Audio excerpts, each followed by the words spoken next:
Aloha, welcome to iTeach808, Empowering Hawaii's Teachers in Technology Conference, sponsored by the Augustine Educational Foundation and Sacred Hearts Academy, Honolulu.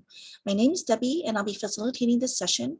We're so honored to have Makamae Sniffen join us today and share her expertise through a 45-minute presentation named Mehemana Ka Mo'olelo. Please be aware so let's give Makamae a warm welcome. Aloha. So much, Debbie. Good morning, everyone. Happy Saturday. Thanks for hopping on a weekend. I'm going to go ahead and start sharing screen. And as Debbie said, this presentation, Himana Ka Mo'olelo, Stories Have Power, it focuses on community building and mo'olelo. And so a little bit about myself. Sniffen kainoa ku'uhana. Sniffen is my family name. Ova o Makamae, I'm Makamae. I grew up in Waihua, a name that describes it as a noisy place because back in the day you could actually hear the crashing waves of Haleiwa. And I currently reside most of my time in Kailua with my fiance. And so my mo'olelo, I'm an alumni of Kamehameha and UH Manoa. I earned my BS in FAMR, which has now transitioned to HDFS, which is Human Development and Family Studies. And then I earned my master's in Educational Foundations. And so for me, like most of you, I'm sure lifelong learning is just kind of a part of me. And it's something that's constantly ongoing. And so I grew up on the stories of my tutu Kane and his deep desire to pass down knowledge of those who came before us. The stories he shared were of our family being fisher people.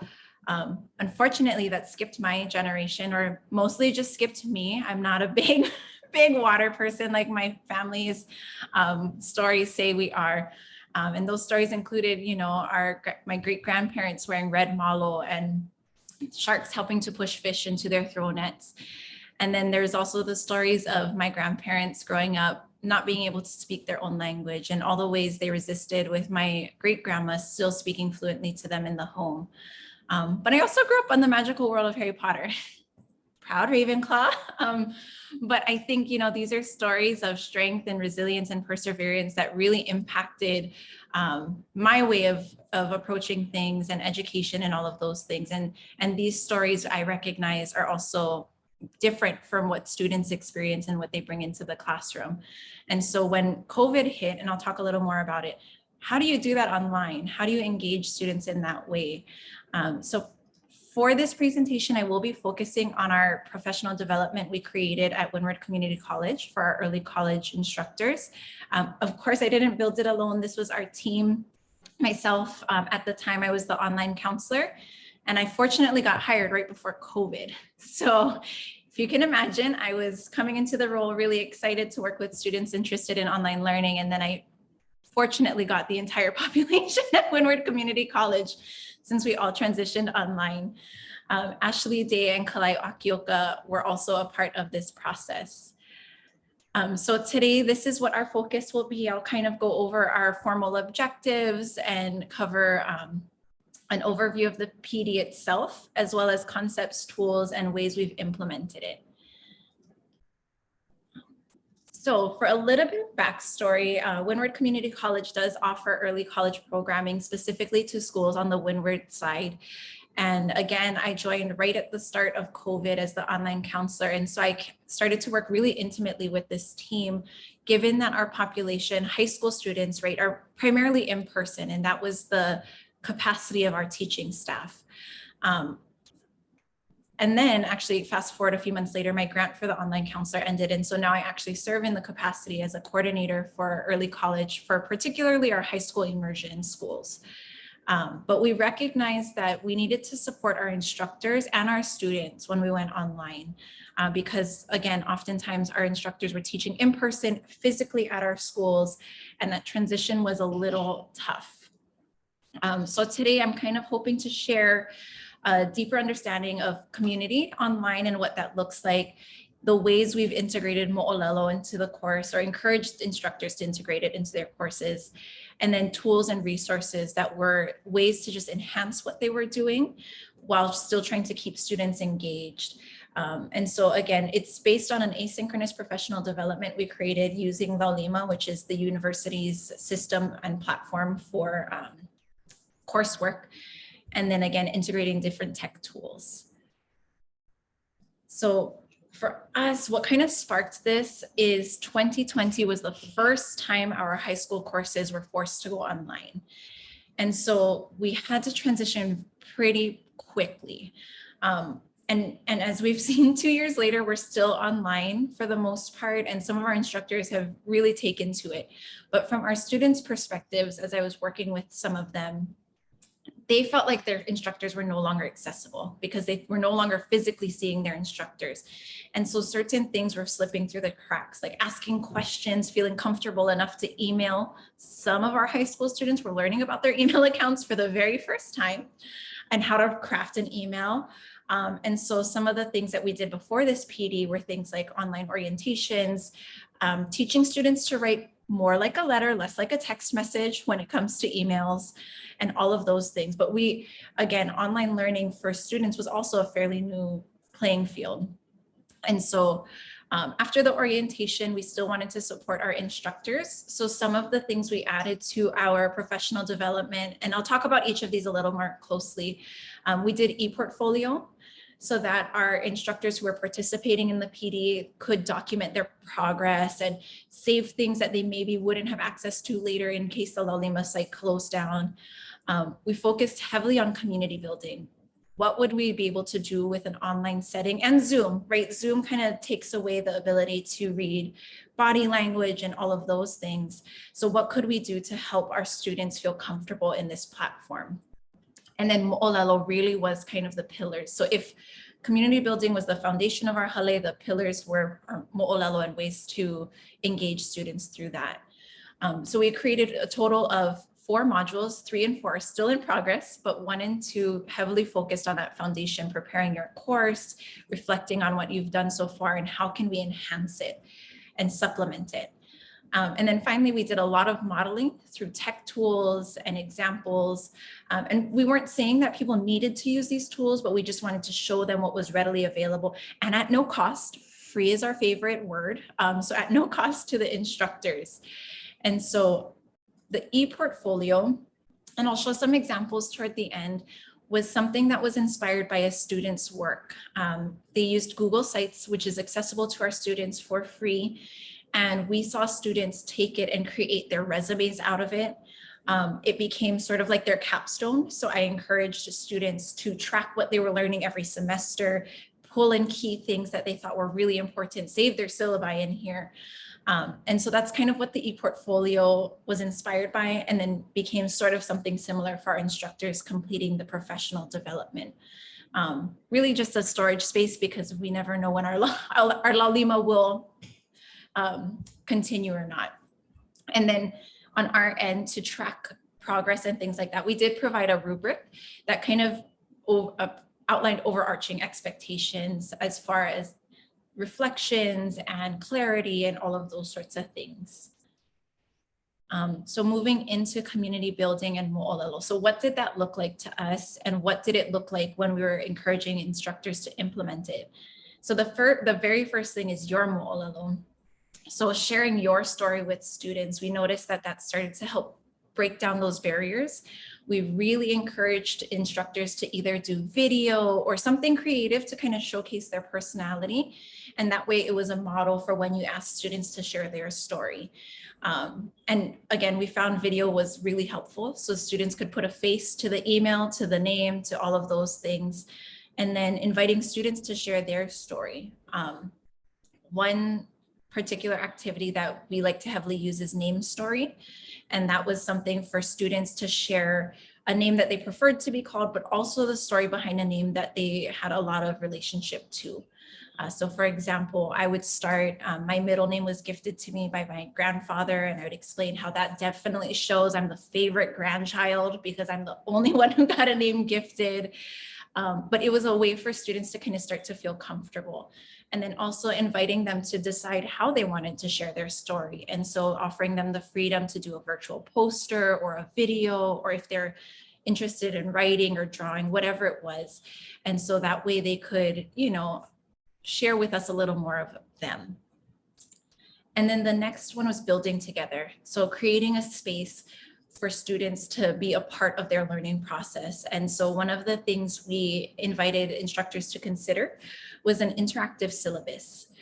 So it was a Google form, which I'm hoping this works nicely, and it did, where we input everything that we would typically put in our syllabus, but we invited students to share with us what was going to work best for them. Were they going to check their emails? And if not, would we use the Remind app or face-to-face over Zoom? What was their best communication style? And then throughout the rest of the syllabus, we did ask and share with them student learning outcomes. What were they, which of those outcomes were they really interested in? Or what were some things they might want to see in the class? And so this kind of helped to build the syllabus. Even though we had the foundation of what it would look like, this gave students the opportunity to give us input as well. And even sharing with us their learning style or what type of final projects would they want to do. And then finally, ongoing check-ins. So we called them coffee talk hours, and we created this space where students could just drop in, ask questions, and that gave them that extra opportunity to connect because, again, students were learning about email for the first time. And so sometimes it was just easier to catch them in person. And so having a specific hour where they could hop on and share concerns or ask questions was another opportunity to build that community. And this was inspired by Auntie Puanani Burgess's work on building a beloved community, which I can share that article in the resources a little later. But to give our PD kind of a quick run through so they didn't have to read through all the article, we did build a Genially where they could go ahead and click and see what was happening with that part of the article. And then we made implementation recommendations as well. And then mo'olelo. There's not one right way when it comes to integrating mo'olelo. These are just some of the examples. And so place-based obviously is a really great one so that students kind of get grounded to where either your school is placed or if you want them to look for stories about where they're from.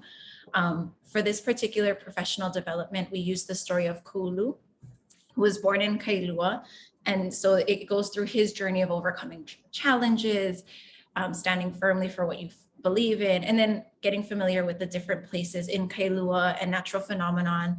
There's a portion where it talks about he was the reason why we have all these choppy waves and those sorts of things. So that was kind of our place-based approach. And then again, going back to their mo'olelo, we invited our participants to share theirs and completely encouraged it and hope that that would be something they'd invite students to do as well, because the more you know of their story, the better we're able to kind of support them. And then their perspective, the final one was retelling the story through their eyes. So we would invite them to read a particular mo'olelo and then retell it to us how they saw it or what they took away, which kind of gave us a little more about who they are. What was something that was important that came from that story that maybe we didn't recognize, but that was something they clung to. And so that was how we kind of encouraged and brought in mo'olelo. And then of course, there's a laundry list of tools that we started to introduce. So I'm sure many of these names are familiar. Flipgrid, that was how we engaged in discussion with students. We prompted them and they shared their stories or they responded to classmates. Genially, which is this format here, which has a bunch of different options. So they have interactive slides or they have interactive images where you could provide an image and the students could hover over different pieces. Again, free, our favorite word when it comes to tools. Edpuzzle was another one we discovered that would kind of force students to respond to prompts. So we would put up a video, say it was a TED Talk, and then we would integrate questions where it forced them to pause at different points. Beautiful thing with Edpuzzle, it integrates with Google Classroom. And then you also can grade within Edpuzzle. And so if you can do, I think, multiple choice and short or long answers. And you can also add notes. Say there's something you want them to really focus on. You could have a note prompt them, say, hey, this portion, this is something to keep in mind. We also know that it's time consuming to develop slides. And so Canva and SlidesGo were our best friend as far as having things. This was built in SlidesGo. And Slides Go, again, compatible with Google. It allows you to make copies of their templates. And then finally, Padlet, that became our virtual posting board. So ways we used it included inviting students to share resources. We have one that lives on our online orientation for students to share tools that they found really helpful during online learning. And so some things like Evernote or some note-taking tips and tricks kind of started to populate in that Padlet. For the university, we used Google. So the Google products we used, of course, all of these Google Slides, Google Sites, again, heavily for the e-portfolio. Templates, we did force copying for students so that if they needed to use the reading organizer, then they weren't editing our original and they had a copy for themselves. And so that helped to provide variety for our students as well. And so I wanted to share kind of some of the things and ways that it was implemented. So I'm going to share some of our instructors who gave me permission to share their Google Sites. And so they had a lot of fun with it. We did build the template for them, and then they were invited to make a copy of it, or they could make their own and start from scratch, whichever was preferred. And of course, it's going to take a little bit to load. So I'm hoping it'll populate really quickly. Let's see if the other one will open. Oh, shucks. Let me see if I can access it from another option.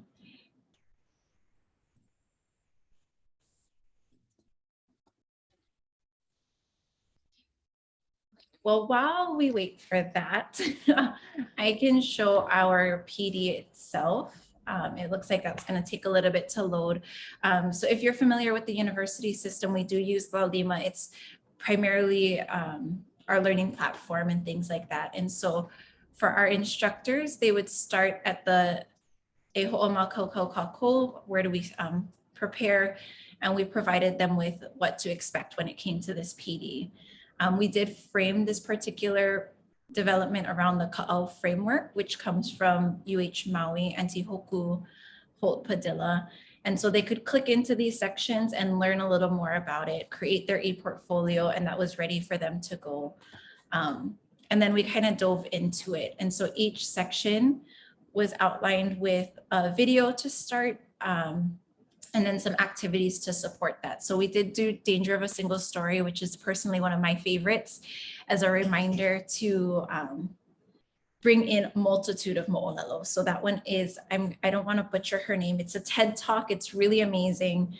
And then we wove through some other things like the mo'olelo of Ka'ulu. So they had a chance to read it, and we had sectioned it out to relate to the different portions.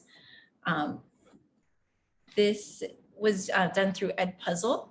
So when they were asked to watch the video, it did have stopping points, which for us was a great way to make sure that they were actually watching the video, because there's a setting where you can require them to watch it. They can't skip through it. So they have to just watch it in its entirety instead of just kind of scrubbing through the video and going straight to the questions and making up answers and that sort of thing. So that's kind of the beauty of Edpuzzle.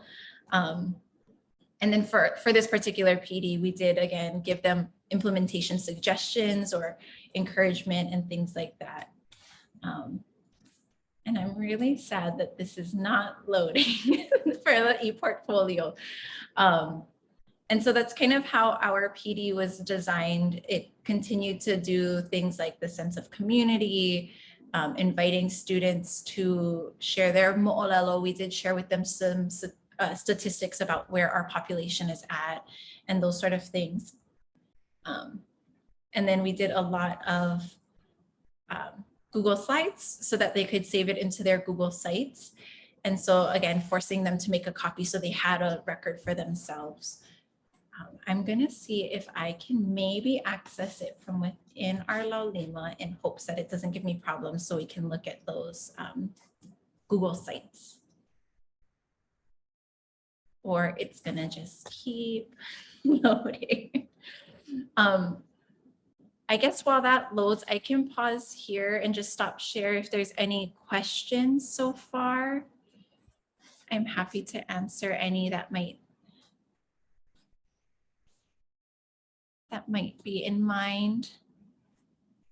And I know that was an information overload, so I'll definitely be sharing our PowerPoint slides in the iTeach. I think it's the Google Sheets.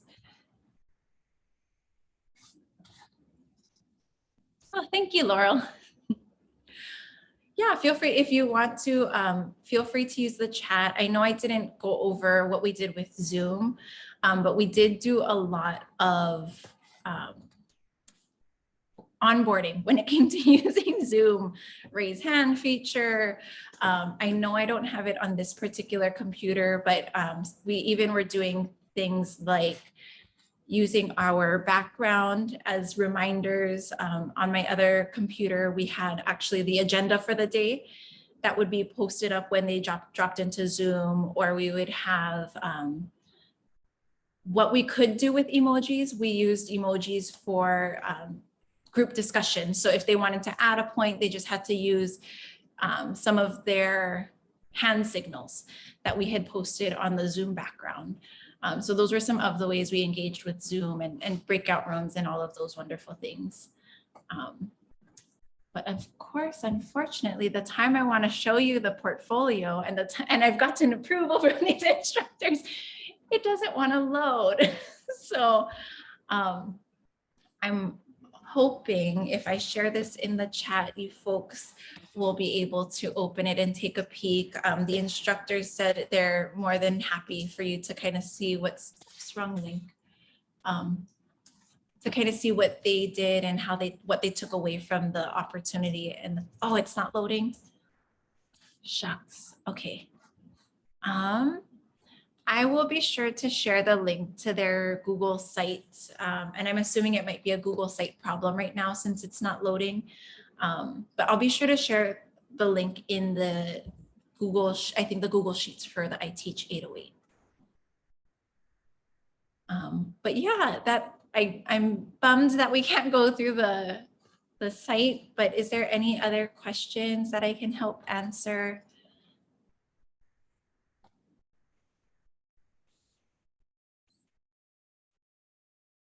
Oh, okay, actually, it will let me show you folks, but it's the edit side of the house. So it would be a lot nicer if it was us able to click, but what we did is we built the ePortfolio for them to have some sort of template to access. And then they went ahead and it added anything that they wanted. The beautiful thing with using this is that it does integrate nicely with Google Docs. So for example, you can always embed directly from your Drive, your Google Drive. So it kind of makes it nice for people who were, again, we used a lot of Google software and products. So for Malia in particular, she put her olelo and created her own slides and images that she wanted to share. And I think she went ahead and shared that with her class. And then she added a little more with giving us a little more of her on this page and what she was hoping to learn from this particular PD. And then they kind of continued in that way so that they could continue to integrate what they were taking away from the particular PD. And so the way we were encouraging this for students, again, was really for them to kind of document their academic journey. As you know, in particular degrees, they may have to do a capstone. So we were inviting them to make sure to create new pages for each class they took and to integrate all of those sorts of things. And so that's kind of what we replicated with our instructors. And then they had access to all of the resources that we had put in. And so it kind of looked a little different for each instructor, but they went ahead and linked what they needed in here and added their input and feedback for it. And this was kind of how we were able to track their progress and see what was happening on their end.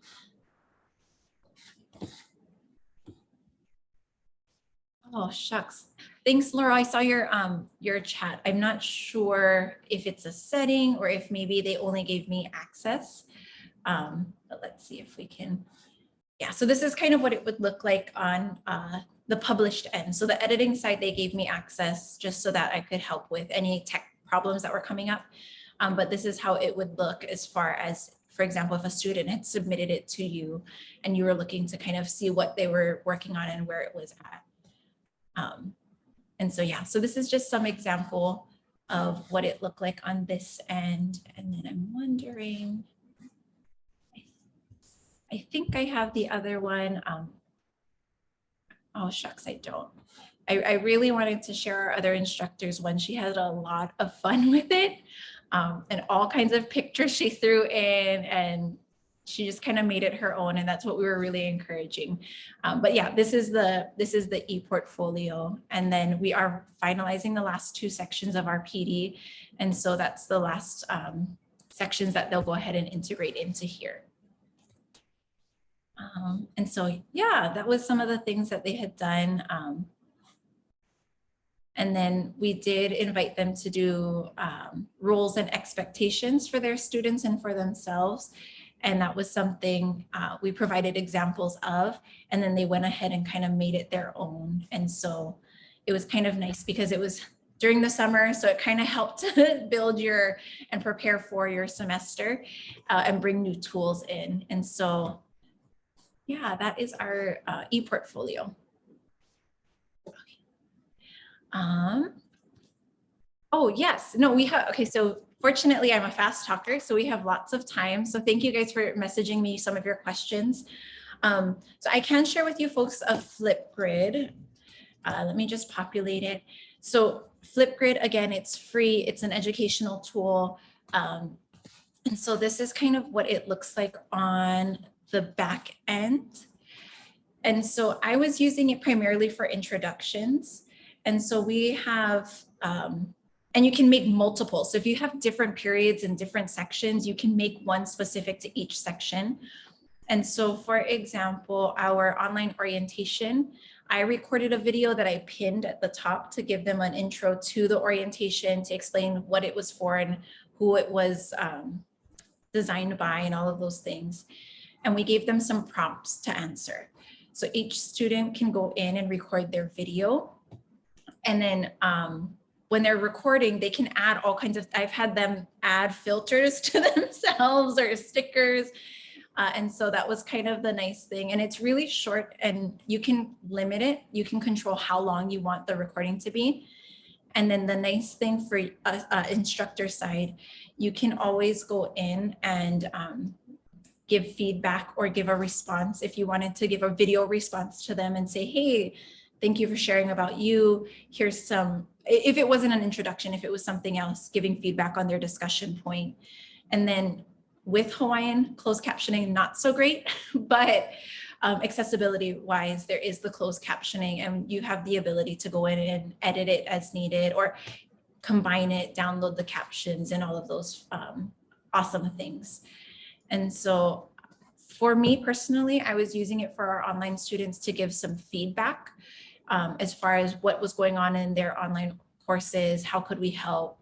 And then as you can see, some had a lot of fun with it as far as creating their profile for it. So that's kind of a little bit about Flipgrid. I know some of our instructors have also used it for, I have some of our hula instructors. So that was a way for them to say, hey, record yourself doing the hula so that I can take a look and see where you're at. And I'm also happy to share my email address for anyone that might have questions that kind of come up after. I know today's a conference day, so sometimes information overload happens. So if anything else kind of comes into mind, I'm happy to connect and talk story about it. But yeah, that's the awesome thing with Flipgrid is, again, you can control how long you want it to be, and then you can create groupings. And so that's kind of what we did here was, we have one where I'm trying to encourage our faculty and staff to create an introductory video. And you can also download the videos when they're done too. So if you need it for reference or you want to attach it to a student's profile or whatever it is, that's also an option. And then I'm pretty sure, we don't use Google Classrooms, but I'm pretty sure it integrates really nicely with Google Classrooms and they can access it from there as well. But yeah, any other tools? I know that was like, here's all the things.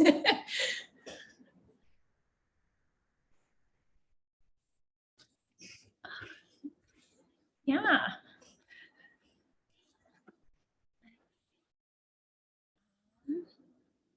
And yeah, so I know that this was kind of designed a little more for high school level and college level students. So for younger ones, there might be a little more of a learning curve. Even for our high school and college students, Windward has a primarily non-traditional student population where a lot of people are coming back later in their 20s, 30s, 40s, 50s to return to school. And so we did have to do a lot of tutorial videos. And so in that student orientation that we were trying to encourage students to participate in, there were things like navigating Zoom, how online etiquette. Yes, I can show Edpuzzle as well. I am a total sucker for free tools. And so I definitely was pulling out all kinds of tools that would be helpful when I was building our PD. But Edpuzzle nicely, I don't know if you folks have a subscription. There might be a free version, but this is kind of how it looks when you log in. I created classes so that it was specific to whatever was happening, and you can use whatever they have in here, or you can populate a YouTube URL as well. Since we're talking the PD, this is the assignments that we had created. And so on the back end, this is what it will look like so that you can actually grade. You can also turn on prevent skipping so that students aren't scrubbing through the videos and jumping straight to the questions, and then turning on closed captions. And then you can have your start and end date. When you're grading, this is kind of what it'll look like. It'll show you how many times the student watched through that section, and then you can scroll down to see their responses. And you can either give them a grade, you can add a comment, and all of those sorts of things. And so when you're actually building the video, it's actually not too bad. And the nice thing as well is that there are some that people have shared openly. And so if you take a look at some of the ones that are existing, so for example, this one, you can go in and see that they've put in multiple choice and then scrub through to see what was the multiple choice options. So for educators, that's kind of a nice thing, is if someone did the legwork and it's in alignment with what you're doing, it's ready to go. And then for this one, you can go ahead and answer, submit, and then you'll see on the back end. And so you can make a copy of this, or you can edit and create your own version from this video. So if you wanted to do that, when you go into edit, this is kind of what it'll look like on your end. And then as you're scrubbing through, you can add additional questions, or adding a note again saying, hey, pay attention to this portion that's coming up, or note this down, whatever it is. And so that's kind of Edpuzzle in a very quick nutshell. Really strange. And you can even do voiceover. Not with YouTube videos, but if you upload your own. So for example, if you had a recording of something and you uploaded your own, you could even do the voiceover directly in Edpuzzle, which is kind of a nice thing. So you don't have to go and try to work with all of the other techie things of having to do that. But yeah, that's kind of Edpuzzle really, really briefly. Let me exit out of there. Let me stop share. Yeah, it's definitely one of my favorites. Again, preventing skipping has been a beautiful thing, and it also helps me to check that students are watching and actually following the video. But yeah, any other questions I can help answer? I know that was a lot of tools and a lot of resources. And again, I'm happy to share it with you folks. And I'll try to get it into that link, into that Google Sheet with the iTeach808 folks.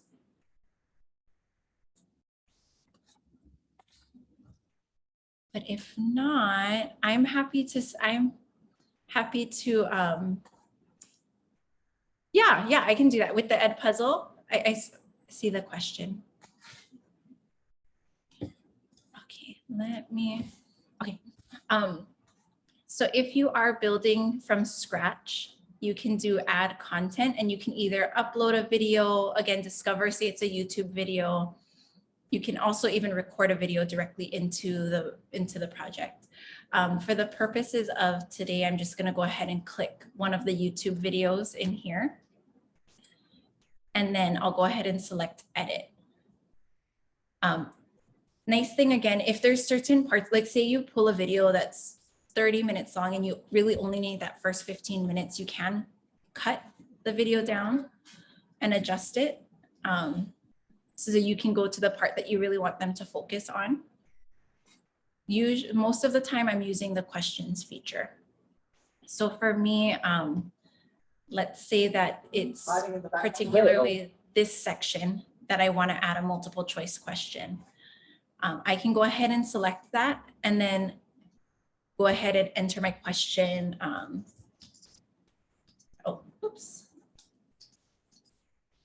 And you can also even, add links, or if you wanted to add an image, and then you can also go ahead and add their choices and then marking which is correct.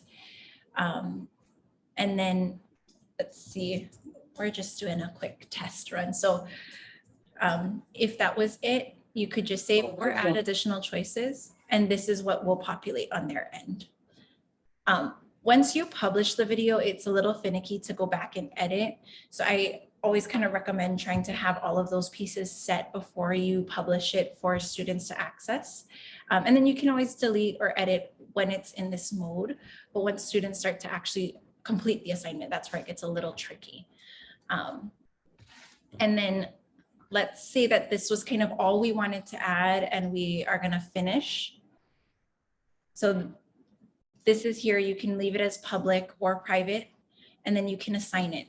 So those classes that I created, say I want only this section to complete that video, I can assign it directly to them, list our start and end date, due date, whatever it is, and then prevent skipping, a fabulous feature in this Edpuzzle. And then you can go ahead and assign. And then if not, you can always add a new classroom. So again, it integrates really nicely if you use Google Classroom or any of these other learning management systems. And so you can go ahead and click that. And then again, we don't use Google Classroom, so I don't have enough experience with it.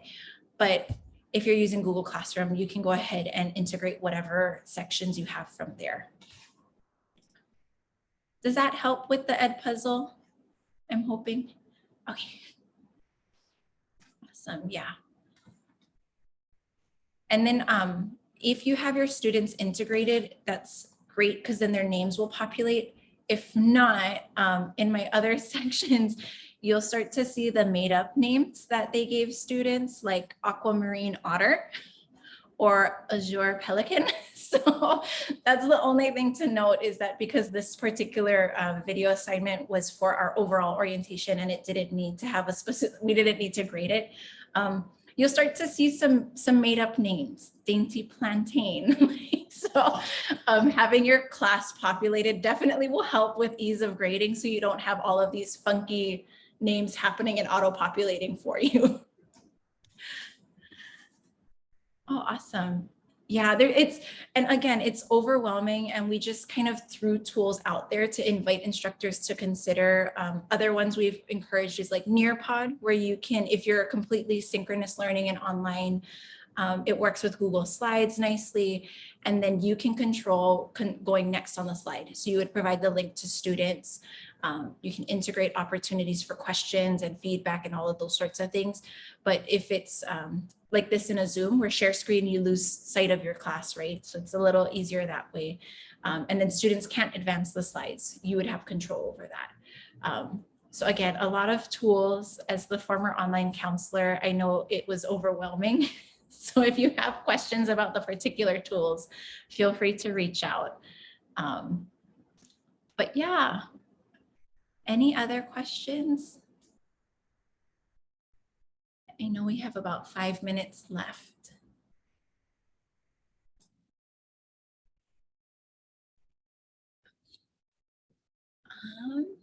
If not, I'm happy to turn it back to you, Debbie, for any closing remarks. But other than that, thank you guys again for joining us on a Saturday for this presentation. I hope you found it helpful. And again, I'll go ahead and share the resources in the spreadsheet that's populated. That was wonderful. I am definitely going to try Edpuzzle and Flipgrid. Yeah, I think fourth graders can do this. So mahalo to Makamae for everyone's participation. We hope you found this session valuable and made some really good connections that you can use in your own classroom. Please help us complete the survey on iTeach808's website, which I'm going to put in the chat right now. The survey will also be sent to the email you registered with. And if you don't see it, please check your spam folder. The survey should be completed by February 4th, and you'll be entered to win a Target gift card. We again want to say thank you to the Augustine Educational Foundation and Sacred Hearts Academy Honolulu. Much mahalo for attending this session, and we hope you enjoy the next upcoming session. Makamae, I'm going to make you a host so that if anyone wants to ask questions afterwards, they can. I'm going to stop recording now.